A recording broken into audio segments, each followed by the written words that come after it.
बिल्कुल, तो ये रही बाजार पर संदीप जी की ओर से स्ट्रैटेजी। आइए उनके कुछ पिक्स भी जान लेते हैं। संदीप जी, अभी बाजार में पोजिशनल व्यू कौन से स्टॉक में रखने की सलाह रहेगी आपकी?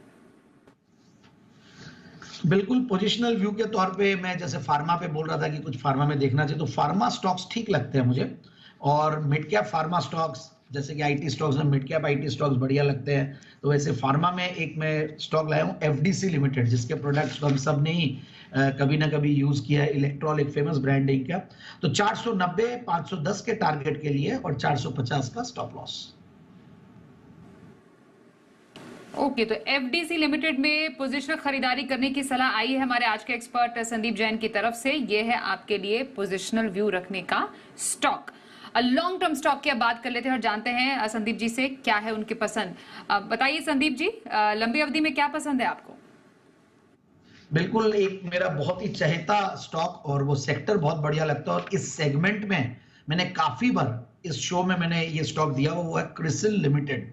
और हर बार टारगेट अचीव होते हैं, कहीं कोई दिक्कत नहीं है। और अभी करेक्टेड है, अपने 200 डेमास के आसपास है, क्योंकि थोड़ा सा result as compare to last March, मतलब वाई Q1 Q और YOY बेसिस पे, मतलब लास्ट क्वार्टर अगर दिसंबर क्वार्टर देखे तो उसके सामने थोड़ा हल्का जरूर था, और मार्च 2023 के सामने मार्च 2024 थोड़ा सा हल्का था। सो ओवरऑल मुझे एक बहुत बढ़िया स्टॉक लगता है, क्योंकि ये चीज मैंने बता दी रीजन करेक्शन का। 5270 से 4250 पे स्टॉक मिल रहा है, तो मुझे लगता है कि एक बढ़िया लेवल है।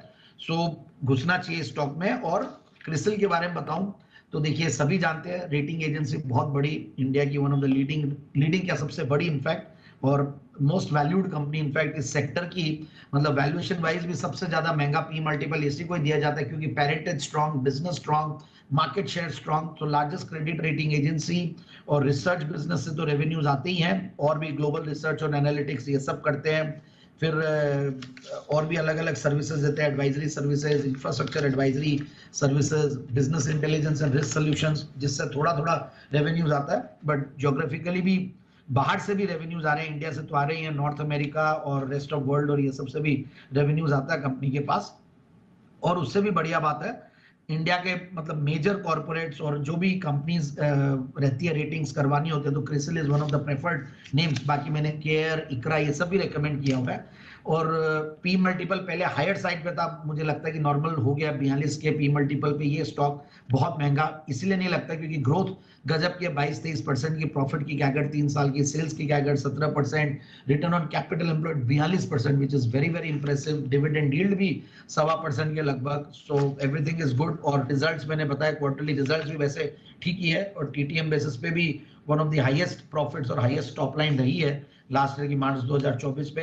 प्रोमोटर्स में देखिए एसएनपी का नाम आता तो वैसे ही 4 चांद लग जाते हैं, बहुत बड़ी रेटिंग एजेंसी वर्ल्ड वाइड, और 66-67% के लगभग उनकी शेयर होल्डिंग है। और एफआईआईज डीआईआईज भी अच्छा खासा होल्ड करते हैं, जो कि करीब 20% से ज्यादा। और share holding, individual share holding में देखें तो झुनझुनवाला फैमिली भी एक टाइम पे इन्वेस्टेड थी इसमें, और अभी भी है। और ओवरऑल एक बेहतरीन कंपनी, और मुझे ऐसा लगता है कि इन लेवल्स पे ले तो 4950 और 5070 का टारगेट लगाए। ओके, तो 4950 और 5070 के आए टारगेट्स के लिए क्रिसिल में खरीदारी करने की सलाह।